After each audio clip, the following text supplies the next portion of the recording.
Joe discovered the store by chance during one of his lunchtime walks. It was squeezed between a ruined factory and an empty warehouse in a small alley. If asked the exact location, Joe would be unable to answer, although he knows it was near the streetcar depots. It wasn't exactly a store, Joe says. There was no window, there was nothing, it was really just a shack. Anyway, Joe stops when he gets to the store and looks inside.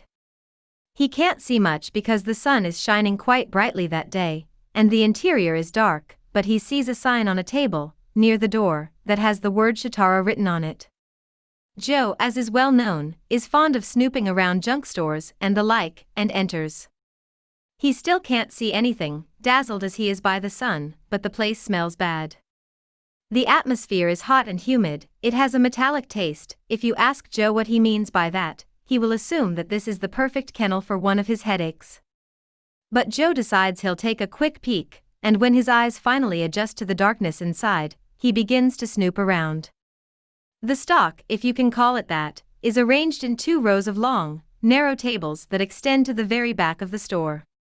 At first nothing seems promising to Joe, in fact he doesn't even recognize what he sees, but that doesn't surprise him, since he assumes that the most vulgar objects look strange when they are far from their usual surroundings.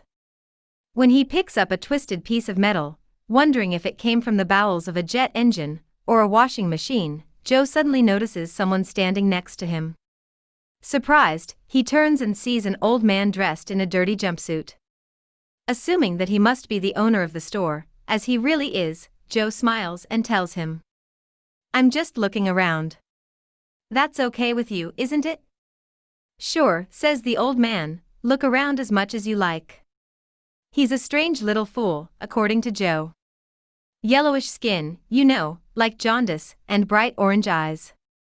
Well, ask Joe later. The point is that Joe doesn't like the look of the old man, and he's hoping he'll go away. Joe feels that being watched takes all the fun out of prying. "I'll be right behind you," says the old man. "Give a shout if you find something you like." And off he goes. Feeling happier, Joe continues his snooping and, 2 minutes later, finds something that interests him. It's an egg-shaped sphere, about 6 inches in diameter, made of clear glass or something similar. As if by magic, and Joe has his own ideas about it, the old man is again standing next to him with an anxious air. Joe is so surprised that the object almost slipped out of his hands. "Do you like it?" asks the old man. "Oh, I don't know," says Joe. "What is it?" "It's not one of those crystal balls, is it?" "No," says the old man. "It's what you could call a novelty. Stare at the inside." Joe obeys. He discovers that the egg has a piece of shiny mist in the center. "Look," says the old man. Joe looks and sees that the fog zone is shrinking. It gets smaller and smaller until it is impossible to see.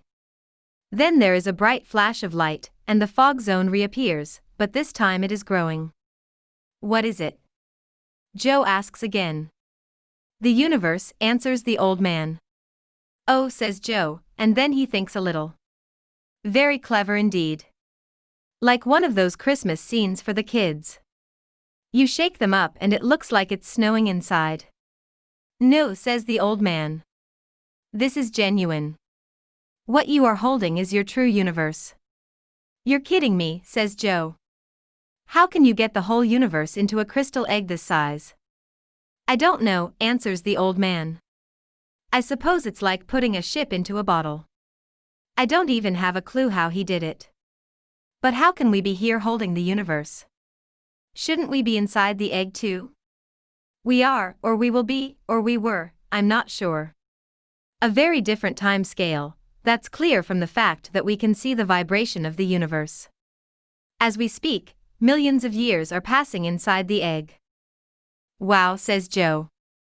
"Well, do you want it? It will be a wonderful curiosity in your living room. It's quite spectacular if you turn out the lights." "I don't want you to get the wrong idea," Joe says, "but I'm having a hard time swallowing this ball. Can you prove it's the real universe?" The old man sighs. "Naturally," he says. "Just look at my eyes." "Well," says Joe, and he starts to back away. "Look," the old man repeats. And Joe, just to make him happy, looks at the old man's curious orange eyes, and suddenly he understands, but don't ask him to explain how that the old man is telling him the truth. "Christ!"